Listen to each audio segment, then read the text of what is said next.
अस्सलामुअलैकुम। Test number 2 states of matter की discussion के साथ माँ बदौलत आपकी खिदमत में हाजिर। इस टेस्ट का स्कोर भी स्टूडेंट्स का काफ़ी अच्छा रहा, काफ़ी बेहतर रहा।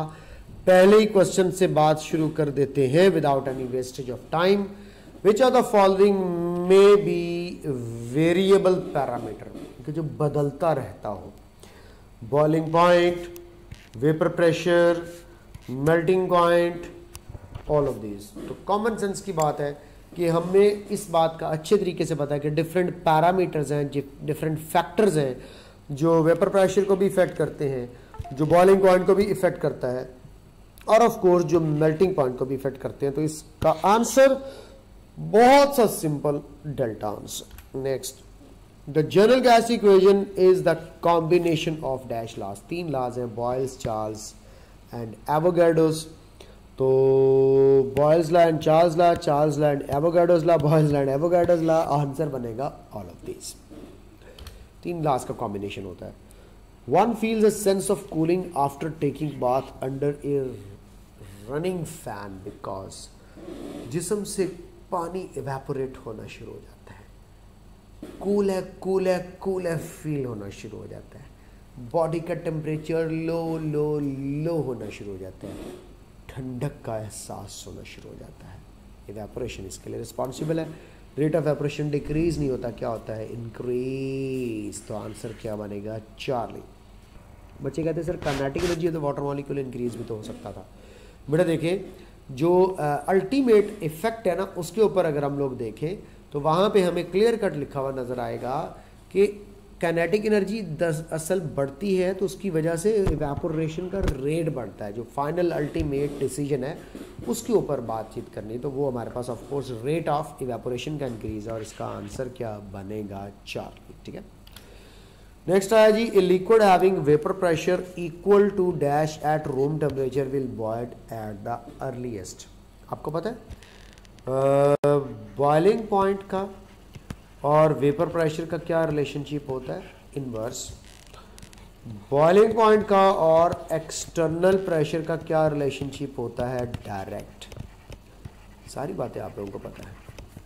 बॉइलिंग पॉइंट और वेपर प्रेशर का इनवर्स, बॉइलिंग पॉइंट और एक्सटर्नल प्रेशर का डायरेक्ट। एक लिक्विड है, vapour pressure equal to dash at room temperature will boil earliest.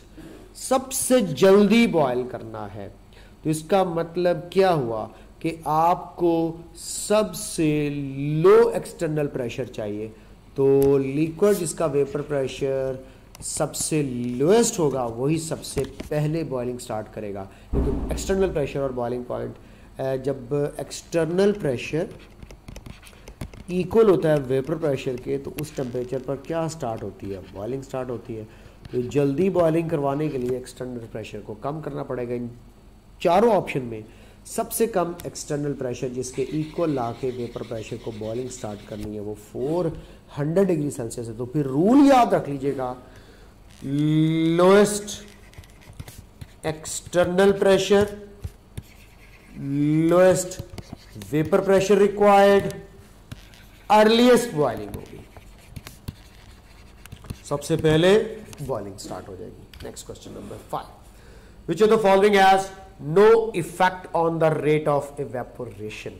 Surface area करता है, यस। टेम्परेचर करता है, yes. Speed of air above the liquid, हवा की रफ्तार भी करती है। एक्सटर्नल प्रेशर भी थोड़ा बहुत इफेक्ट करता है। लेकिन अब हम लोगों ने ट्विस्ट देखना है कि ये तो फैक्टर्स वो हैं जो कि लाजमी इफेक्ट करेंगे। एक्सटर्नल प्रेशर चला जाता है फिर बॉइलिंग पॉइंट के इफेक्ट के अंदर।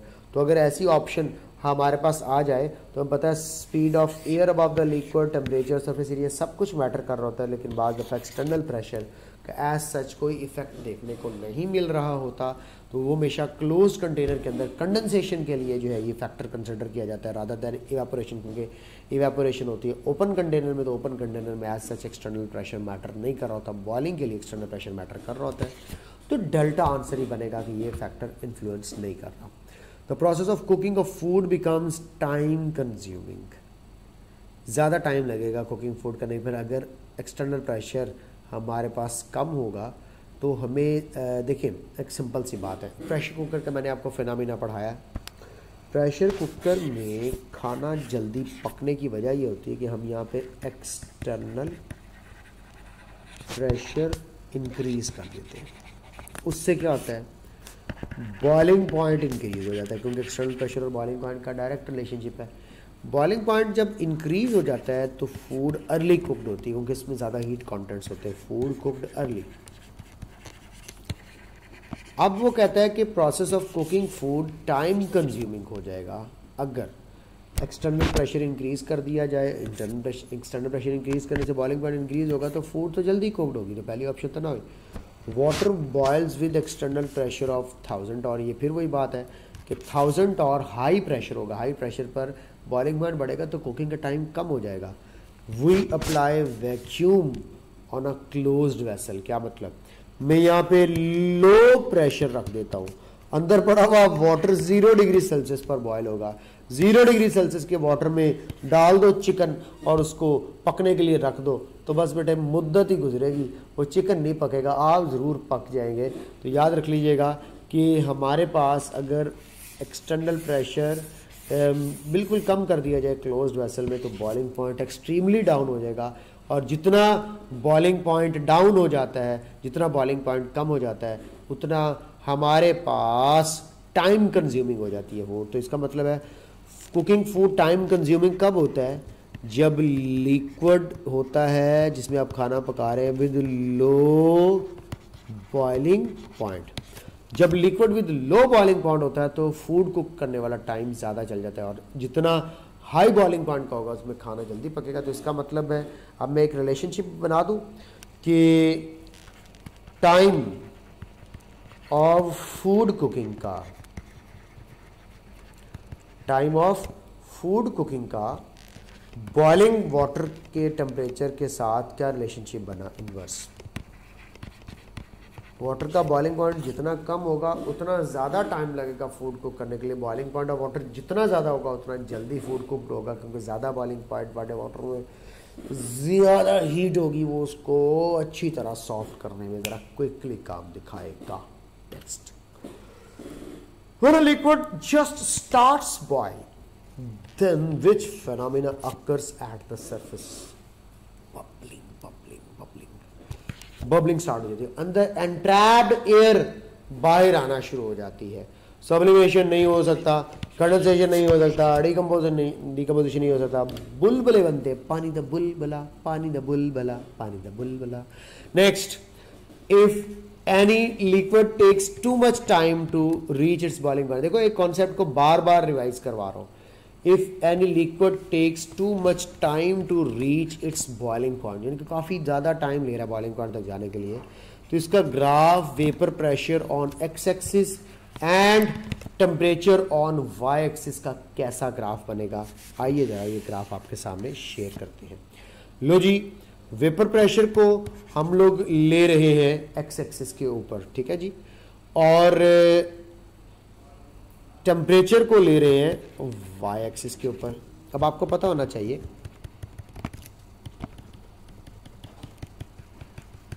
कुछ इस तरह की सूरत हाल है। एक्सटर्नल प्रेशर के बराबर जब टेम्परेचर होता है तो क्या स्टार्ट होती है जनाब, हमारे पास बॉइलिंग स्टार्ट होती है, ठीक है। तो यहाँ पे आप बच्चों को एक बात जहन में रख लेनी चाहिए, वेपर प्रेशर एक्सटर्नल प्रेशर के अगर इक्वल हो जाता है तो वाली पर असल में होना पता क्या चाहिए था, इसको हमारी टेक्स्ट बुक के मुताबिक क्या होना चाहिए था। मैं पहले आपको टेक्स्ट बुक के मुताबिक बताऊँ। टेक्स्ट बुक के मुताबिक वेपर प्रेशर को हम लोग वाई एक्सिस पे लेंगे जैसा कि हमारी बुक के अंदर मौजूद है, और टेम्परेचर को एक्स एक्सिस पे लेंगे। हमारी टेक्स्ट बुक का ग्राफ है, उसके मुताबिक ज़रा आपको समझाना मुझे आसान होगा। लो जी, मेरे पास एक आसानी है आप लोगों के लिए, वेपर प्रेशर इधर ले लिया जाए और टेम्परेचर एक्स एक्सिस पे ले लिया जाए। लो जी, एक्सटर्नल प्रेशर है जो कि 760 टॉर है। वेपर प्रेशर बढ़ता बढ़ता बढ़ता बढ़ता बढ़ता बढ़ता बढ़ता बढ़ता बढ़ता जैसे एक्सटर्नल प्रेशर को मीट करेगा तो उस टेम्परेचर पर बॉइलिंग स्टार्ट हो जाएगी। ये देखो, ये आपके सामने कुछ बॉइलिंग टेम्परेचर अब मैं शो कर रहा हूँ। ये देखो, ये हमारे पास लेट्स सपोज बॉइलिंग स्टार्ट हो रही है कोई 30 डिग्री सेल्सियस पे, ये बॉइलिंग स्टार्ट हो रही है कोई 100 डिग्री सेल्सियस पे, ये बॉइलिंग स्टार्ट हो रही है कोई 150 डिग्री सेल्सियस पे। अब आपको पता है जब तक वेपर प्रेशर ने और एक्सटर्नल प्रेशर ने बराबर नहीं होना तब तक बॉइलिंग स्टार्ट नहीं होनी। अब देखिए क्वेश्चन में कहता है कि एक लिक्विड अगर टू मच टाइम ले रहा है बॉइलिंग पॉइंट तक जाने के लिए, तो इसके ग्राफ में अगर वेपर प्रेशर वाई एक्सिस पर हो और टेम्परेचर एक्स एक्सिस पर हो, थोड़ा सा क्वेश्चन चेंज करूँ तो फिर आपकी टेक्स्ट बुक वाला क्वेश्चन बन जाता है, perpendicular to the X axis हो जाएगा। वो इस क्वेश्चन जो प्रीवियस क्वेश्चन है इसके मुताबिक भी बताता हूँ कि अगर ग्राफ बनता है तो हो सकता है कैसी शेप हो उसकी। Greater slope, straight line up to the greater extent with X axis and inclined line up larger extent with X axis. ठीक है जी। अगर मैं ये इस तरीके से ग्राफ बनाता हूँ तो फिर आप लोगों के पास होगी ये आप जो है वो एक स्लोप कम के साथ कर्व। ठीक है, अगर ये ग्राफ आपकी टेक्स्ट बुक वाला हो तो ज़्यादा टाइम लेने का मतलब है less slope high boiling point. ये आपकी टेक्स्ट बुक वाला ग्राफ है। अब इस क्वेश्चन वाला अगर मैं ग्राफ आप लोगों के सामने बनाऊं तो मेरे बच्चों वो क्या होगा, आइए ज़रा उसको भी देखते हैं। यस, अब ग्राफ बन रहा है, टेम्परेचर इधर लिया जा रहा है, वेपर प्रेशर इधर लिया जा रहा है, वेपर प्रेशर और एक्सटर्नल प्रेशर एक दूसरे के बराबर करने हैं। तो ये देखो वेपर प्रेशर जब बढ़ता जाएगा एक्सटर्नल प्रेशर के इक्वल होगा तो उस टेम्परेचर पर क्या स्टार्ट होगी, बॉइलिंग स्टार्ट होगी। तो अब देखिए कर्व की थोड़ी सी मैं शेप बदलूंगा। ये देखिए हमारे पास ज़्यादा टाइम लेकर के बॉइलिंग स्टार्ट करनी है तो कुछ इस तरह की सूरत हाल होगी। ये देखिए ज़्यादा टेम्परेचर पे जाके वेपर प्रेशर और एक्सटर्नल प्रेशर बराबर हो रहे हैं। ये थोड़े से कम टेम्परेचर पर, ये थोड़े से और कम टेम्परेचर पर, ये थोड़े से और कम टेम्परेचर पर। अब आपको पता होना चाहिए कि ज़्यादा टाइम कंज्यूम किया जा रहा है, तो अगर हम लोग यहाँ पे चेक करें तो ये देखें ये ग्रेटर स्लोप होगी। ये देखें ये ज़्यादा स्लोप इंडिकेट कर रहा है, क्योंकि देखिए यहाँ से पे जाके इस टेम्परेचर पर आपको वेपर प्रेशर और एक्सटर्नल प्रेशर बराबर दिख रहे हैं। तो ये जितना ज़्यादा स्लोप होगा, देखिए ये रिलेटिवली कम स्लोप है, ये रिलेटिवली ज़्यादा स्लोप है, तो बेटे ग्रेटर स्लोप पर आपको ज़्यादा बॉइलिंग पॉइंट मिलेगा। तो ये ग्राफ इस तरीके से भी आप लोगों को बना के दिखा दिया, इस तरीके से भी बना के दिखा दिया। तो इस तरीके से अगर हम देखें तो हमारे पास ये रिलेटिवली लेस स्लोप पर ज़्यादा टाइम लगेगा, यहाँ पे देखें तो ज़्यादा स्लोप पर ज़्यादा टाइम होगा। तो ये आप लोगों के पास ऑफ कोर्स बीटा आंसर था। Perpendicular to the X axis वाला चक्कर नहीं हो सकता, ये सीन नहीं हो सकता। Straight line up to the greater extent with X axis, नहीं ऐसा भी कोई चक्कर नहीं है कि एक्स एक्सिस के साथ ऊपर स्ट्रेट लाइन जा रही हो। Inclined line up larger extent with X axis. ठीक है, तो ये भी ऑप्शन बन सकती है इंक्लाइंड लाइन। अब ये लाइन नहीं है बेसिकली, ये हमारे पास एक स्लोप के लिहाज से कर्व देखी जाएगी, यानी कि स्लोप का वर्ड हमेशा कर्व के लिए यूटिलाइज किया जाए तो ये ज़्यादा बेहतर होगा। देखिए ये ज़्यादा स्लोप के साथ हमारे पास एक जो है वो कर्व देखने को मिल रही है। इंक्लाइंड लाइन हमारे पास परपेंडिकुलर लाइन की बजाय इंक्लाइंड लाइन, एक ऐसी इंक्लाइंड लाइन हो जो अप लार्जर एक्सटेंट जाए विद एक्स एक्सिस, तो बेटा ये भी ऑप्शन बन सकती है। तो inclined line just like this, inclined line with larger axis. अब सिर्फ फ़र्क ये है ये लाइन नहीं है, इसलिए मैं इसको नहीं सेलेक्ट कर रहा। ये लाइन नहीं है बल्कि ये हमारे पास एक कर्व है। अगर मैं कह देता है inclined curve with larger extent with X axis, x axis के साथ एक्सटेंट तो लार्जर मौजूद है लेकिन ये आप लोगों के पास जो है वो कर्व है, ये लाइन नहीं है। तो दैट्स वाई ये स्लोप ऑफ द कर्व हमारे पास एक इंडिकेशन होगी इस तरह के क्वेश्चन के लिए। और आंसर क्या बनेगा इसका, beta. Ice is less dense then water because उसकी डेंसिटी कम होती है, उसकी डेंसिटी कम होने की वजह उसमें हेक्सागोनल स्पेसिस होती है। तो water has more volume than ice, ice का वॉल्यूम ज़्यादा होता है वाटर की निस्बत। Structure of ice is hexagonal. Association of water are broken and reform. Water has less volume than ice. ठीक है, तो बेटा देखिएगा असल में डेंसिटी को कम करने की वजह वॉल्यूम बनता है। 9%, 90% लिख दिया मैंने, 9% आइस का वॉल्यूम इंक्रीज हो जाता है। तो 9% जो वॉल्यूम इंक्रीज होता है जिसकी वजह से आइस की डेंसिटी जो है वो कम हो जाती है और आंसर बन जाता है delta. Number 10, crystalline solids show all the following properties except the one. उसको आइडेंटिफाई करो। क्लीवेज प्लेन होता है, बिल्कुल होता है। वेरिएबल मेल्टिंग पॉइंट्स होते हैं, नोप। शार्प मेल्टिंग पॉइंट होता है, शार्प मेल्टिंग पॉइंट होता है। अस्सलाम वालेकुम जी।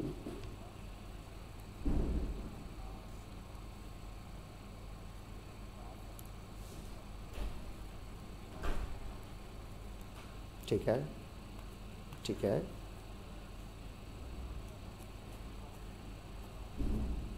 Okay okay, no problem. जी जी, मैंने लाहौर से आना, तो आप ऐसा कीजिएगा 12 o'clock के बाद कर लीजिएगा, ठीक है, 12 बजे के बाद, ठीक जी, ओके।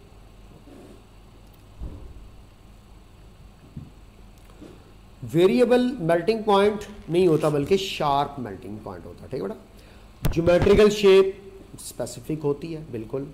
एलोट्रॉपी भी शो करते हैं, लेकिन ये वेरिएबल मेल्टिंग पॉइंट वाला चक्कर नहीं होता। तो एक्सेप्ट वन उसने पूछा था, तो आंसर बीटा ही बनेगा। तो सॉलिड का पोर्शन स्टार्ट हो चुका है। The permitted coordination number in an ionic crystal sodium chloride 6, arrangement of anions around the cations कैसी होगी। ये देखो, ये कैटाइन, ये हमारे पास इस वक्त एनाइंस की अरेंजमेंट में बना रहा हूँ। देख लेते हैं जनाब, ये क्या सीन बनता है। उम्मीद है आप लोगों ने गलत ही लगाया होगा। ये ऑक्टाहेड्रल ज्योमेट्री बनती है, ठीक है। तो ये ऑक्टाहेड्रल अरेंजमेंट होती है। आपको याद होगा वो ट्रांजिशन कॉम्प्लेक्सेस में पढ़ाया था मैंने, 6 लिगेंड्स के साथ ऑक्टाहेड्रल ज्योमेट्री। तो 6 की जो अरेंजमेंट बनती है ये ऑक्टाहेड्रल अरेंजमेंट बनती है। In a crystal the atoms are located at the position where potential energy is minimum, क्योंकि स्टेबिलिटी मैक्सिमम होती है। तो मिनिमम पोटेंशियल एनर्जी पे जाकर वो स्टेबल होकर के क्रिस्टल में अटैच होते हैं ताकि एक स्टेबल स्ट्रक्चर देखने को मिले। नंबर 13 है, the structure of unit cell of diamond has resemblance with that of. अब देखो, हमारे पास सैंड का जो स्ट्रक्चर है ये भी फेस सेंटर्ड क्यूबिक है। वाटर तो वैसे ही जो है वो सॉलिड फॉर्म में नहीं होता। आयोडीन का भी फेस सेंटर्ड क्यूबिक है और आइस का भी फेस सेंटर्ड क्यूबिक है। आइस का भी क्या है? Face centred cubic. अब करें क्या, किसको सिलेक्ट करें? देखो, डायमंड में आपको पता है कि सिंगल कार्बन एटम होगा। अगर फेस सेंटर्ड क्यूबिक स्ट्रक्चर बनता भी है तो फेस और कॉर्नर के सेंटर पर सिंगल सिंगल एटम होंगे। अब सिंगल सिंगल एटम के साथ देख लेते हैं, रिलेट कर लेते हैं कि हमारे पास क्या बनता है। तो आयोडीन के यहाँ पे मॉलिक्यूल्स होंगे डबल डबल एटम्स के साथ। आइस के भी इसी तरह से होंगे, एक सेंटर में ऑक्सीजन और साथ में नन्हे मुन्ने छोटे छोटे हाइड्रोजन एटम्स। सैंड के अंदर आपको पता है कि सिलिकॉन एक एटम होगा और उसके साथ जो है वो 4 ऑक्सीजन एटम अटैच होंगे, जो कि फेस सेंटर्ड क्यूबिक स्ट्रक्चर की तरफ हमें इंडिकेट कर रहा होगा। तो असल में अब हमारे पास, अगर तो आप ये पूछें कि सर इस सवाल को ऐसे कर सकते हैं हम, the structure of unit cell of diamond has resemblance with that except, तो फिर सीधा सीधा बात है, वाटर का यूनिट सेल होता नहीं है तो हम लोग उसके साथ रिलेट करते हैं। लेकिन अब हम लोगों ने रिलेट करना, फैसला करना है, ये हमारे पास जो आइस होती है ना, आइस, उसका स्ट्रक्चर ज़्यादा डायमंड के साथ रिजेंबल करता है एज कम्पेयर टू आयोडीन, क्योंकि आयोडीन के अंदर थोड़ी सी अरेंजमेंट ज़्यादा बेहतर तरीके से होती है।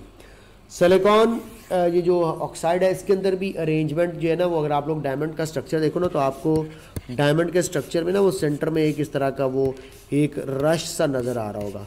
इसी तरह का एक रश टाइप स्ट्रक्चर जो है वो आइस के अंदर भी देखने को मिलता है। अगर आप मेरा लेक्चर देखोगे तो वहाँ पे आपको आइस का स्ट्रक्चर देखने को जो मिलेगा वो ऑलमोस्ट डायमंड के स्ट्रक्चर के साथ काफ़ी हद तक मैच करता होता। सबका फेस सेंटर्ड है इन सबका, लेकिन रिजेम्बलेंस ज़्यादा देखें तो रिजेम्बलेंस ज़्यादा जो है वो आइस की और डायमंड की बनती है। यानी कि ये इंपॉर्टेंट इसके अंदर एक पॉइंट था।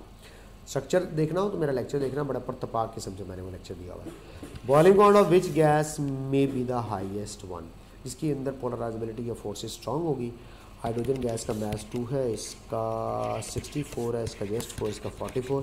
इसका मतलब SO2 पोलर भी है और लार्ज साइज और पोलराइजेबिलिटी की भी है।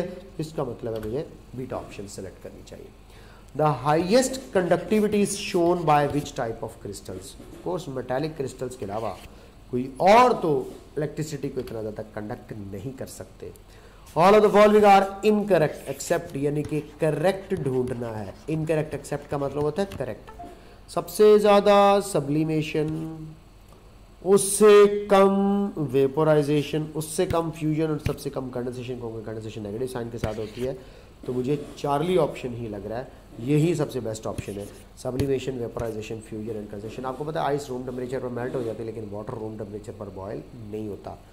सब्लिमेशन सबसे ज़्यादा होती है, वेपोराइजेशन कम, फ्यूजन कम। इंटरमॉलिक्यूलर फोर्सेस की स्ट्रेंथ की बेस पर बात करते हैं, सबसे कम होता है condensation. Number 17, at constant temperature the pressure of gas is reduces to 1/3। Volume का टेम्परेचर से डायरेक्ट है और प्रेशर से इनवर्स है। तो मैं कहता हूं कि after that pressure is kept constant the temperature is decrease to 1/2। तो फाइनल वॉल्यूम क्या होगा? बेटे बड़ा आसान सा सवाल था। टेम्परेचर को हाफ करना है और प्रेशर को भी 1/3 रिड्यूस कर देना है। तब आप खुद फैसला कर लें कि यहाँ पे सिनेरियो क्या बनेगा कि वॉल्यूम हमारे पास कितना रह जाएगा। इस बात को आप लोगों को समझाना बहुत ही आसान है। लो जी, टेम्परेचर हाफ करने पर वॉल्यूम हाफ हो जाएगा, प्रेशर भी हमारे पास हाफ करने पर वॉल्यूम 3 टाइम्स बढ़ जाएगा। तो अब आइए ज़रा देखते हैं कि इसको कैसे रिलेट किया जा सकता है। लो जी, मैं अब आप लोगों को समझा रहा हूँ कि हमारे पास 3 ऊपर चला जाएगा और ऑफ कोर्स 2 जो है वो नीचे आ जाएगा। यानी कि मैं अगर इसको डिवाइड कर देता हूँ तो ये 1.5 बनता है। यूँ समझ लें कि हमारे पास जो 3/2 है इतना वॉल्यूम में इंक्रीज हो जाएगा, या 1.5 का, तो 3/2 इंक्रीज होगा, या 1 × 1/2 भी कहा जा सकता है, 3/2 भी कहा जा सकता है और 1.5 भी कहा जा सकता है। तो ये हमारे पास वॉल्यूम के अंदर जो है वो इंक्रीज आएगा। आइए ज़रा देखते हैं। 3/2 भी आपको नज़र आ रहा है? बिल्कुल नज़र आ रहा है। इसी बीटा ऑप्शन को सेलेक्ट कर लेंगे, बाकी सारी ऑप्शंस हमारे पास जो है वो रॉन्ग है। तो 3/2V will be the volume change. इस तरह यहाँ पे आप लोगों को मैंने डिस्प्ले किया। नंबर 18 है द यूनिट्स ATM पर सेंटीमीटर क्यूब पर मोल पर kelvin the value of general gas constant R. मैंने लेक्चर में कहा था ना कि इससे रिलेटेड वैल्यू पूछी जानी है।